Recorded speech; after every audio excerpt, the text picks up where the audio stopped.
that. I know that. Do a Mickey Mouse. You should do Mickey Mouse. No, do Mickey Mouse. Be like, ah! Oh fuck, I did it wrong.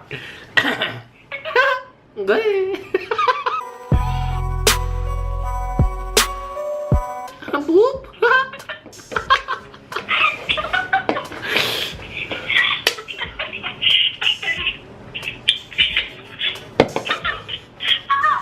Oh, God, stop. All right, bye, babe. I'll talk to you later. Babe, I'm gonna finish recording this video. I was just making an intro with you. Okay. Oh, all right. Bye, babe. Bye. What's up, YouTube? Told you guys if you comment on my Facebook group, I will get to your question. I know there's a bunch of questions on my Q&A that don't get answered or comment on, what have you. I said I'm gonna get every single person. There's a bunch of comments, so it's gonna be split up in two parts. Social media in the description below to catch part 2. Be on my channel, DwkVideos. Subscribe if you're not.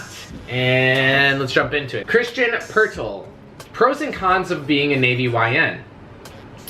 Pros is if you like desk work, if you like administrative work, this is a job for you. Cons, if you're like this huge fitness buff and you just like manual labor, you want to do something like construction where you're just moving all the time, not for you. Sean Williamson. Should I get fit before I go to Navy boot camp? You can, it would benefit you. You don't have to, because the drill instructors will get you there. I promise. You can come in fat and the drill instructors will make you skinny. Matt Fetcho, could you discuss GMs a little bit?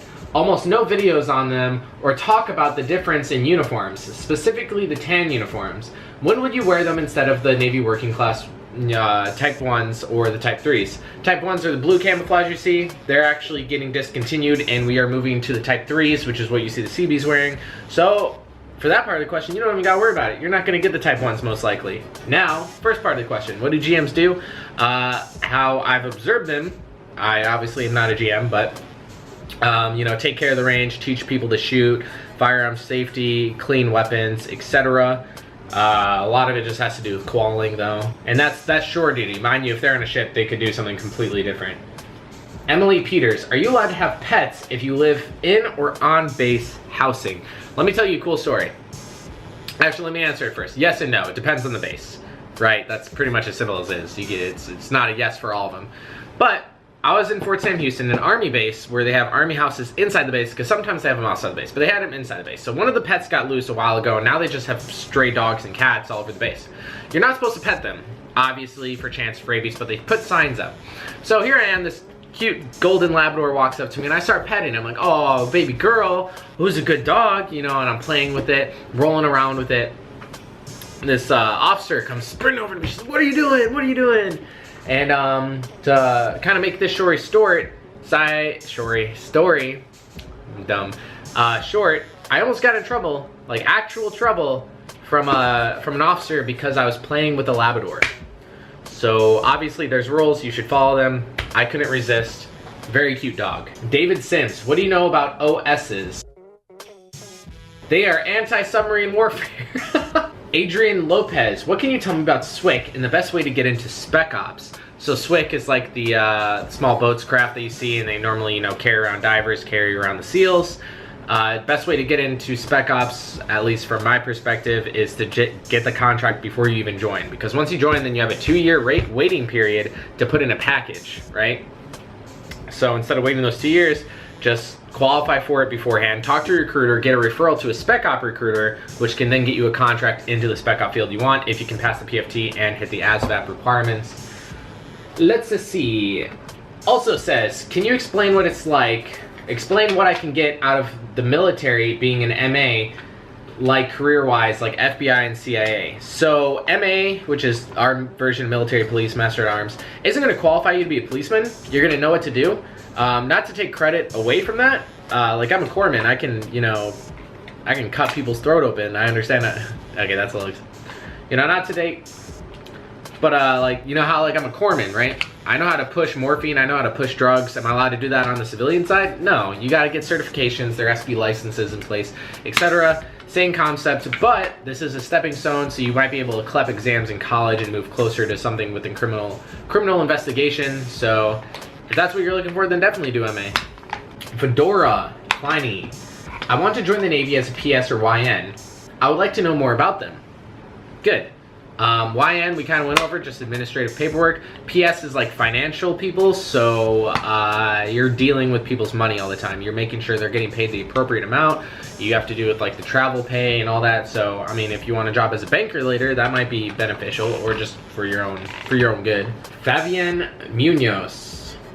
What can you tell me about the EM rate? Is it a good job? I signed a 5-year contract. Do you get any type of college credits on it? Thank you for your videos. Thank you for watching my videos. Thank you for taking the time to go like my Facebook page.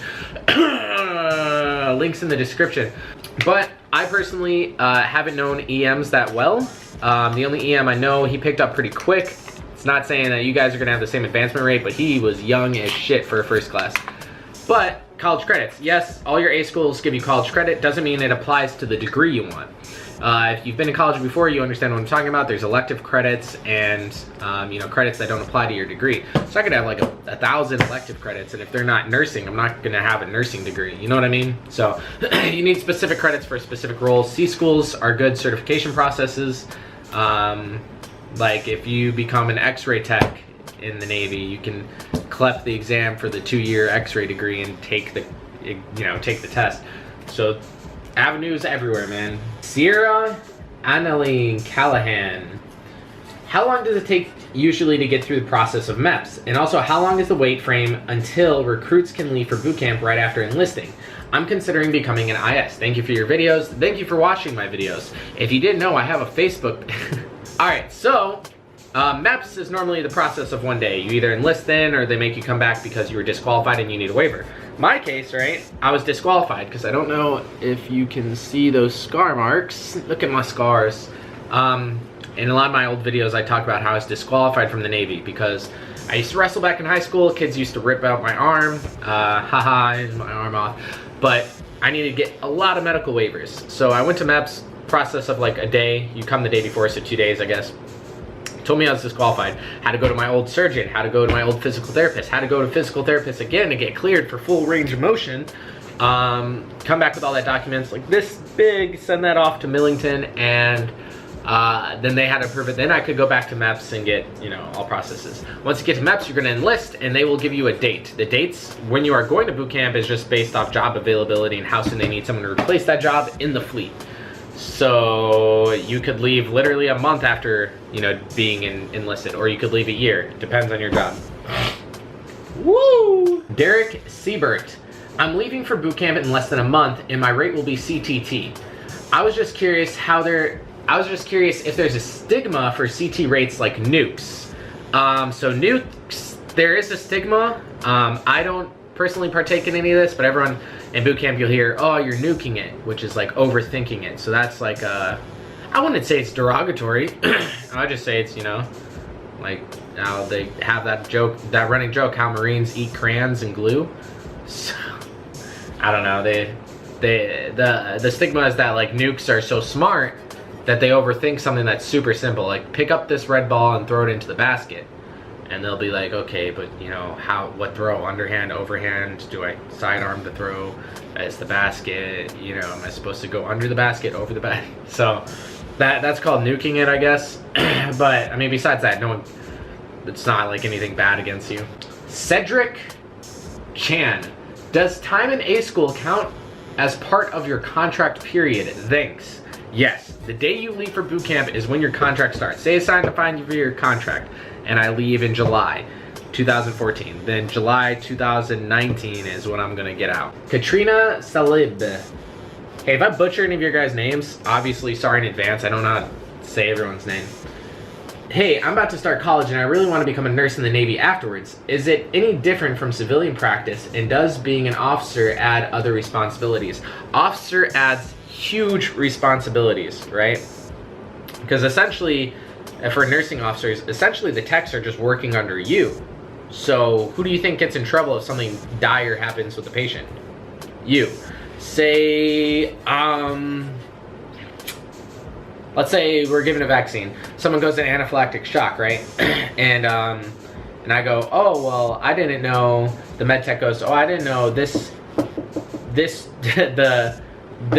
drug that they're taking is contraindicating, this vaccine we're giving them.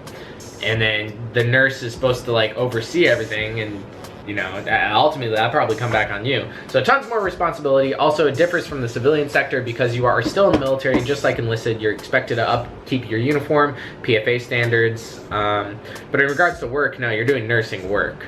But I mean, besides that, you're still gonna muster at like 6 a.m. and do all the stuff we get to do. Kiana Waldron, what's your thought on going as undesignated? Just as a backup plan if I'm unable to get the jobs on my list. If you want to be in the Navy, no matter what, regardless of your job, then join as undesignated if that's all they offer you. If you're saying, I want to join the Navy as a Master at Arms, right? And they don't offer you Master at Arms, and that's all you were interested in, and you are perfectly sustainable on the outside. You're like, well, I was joining for Master at Arms, but they're offering me something else. You know, just don't take it then. If you join for that reason, you know? If you do need to get out, like me, I grew up pretty poor. I mean, I wasn't like dire poor, but I mean, our house was getting foreclosed a couple times. And, you know, like water bills being shut off and shit. So I was thinking, you know what? I'm gonna go be independent. I'm gonna join the Navy. And never looked back. Liddy Stevens, can you give me some information on GMs, gunner's mates, like what they do daily? I answered that, but to reiterate, kind of just, you know, keeping care of guns, teaching people shooting ranges. On ships it's different, I'm sure. Corpsmen don't really go on ships that much, so I don't know. Jimmy Lotito, can you go over what you know about the 800 division in boot camp? I am in DEP as an HM right now, and I've been submitted into the draft this bunch for Spec Ops SWIC. I can't find much information on the 800 division. So basically you guys are just held to higher standards, you know, fitness, swimming. Like regular divisions go to the pool once, you guys are gonna go there multiple times to swim and qual and all that. It's very strict, extremely strict, and it's mostly almost all the time all males. If a female does go Spec Ops, you know, it's once in a blue moon, and there's other things for that, but yeah, so it's very strict, all males, and you swim. I mean, that's pretty much the big points of it. If you guys want to come back for part 2 and you haven't seen your question yet, it will for sure be answered as long as it wasn't after the 22nd of March. It will be in part 2. I will upload that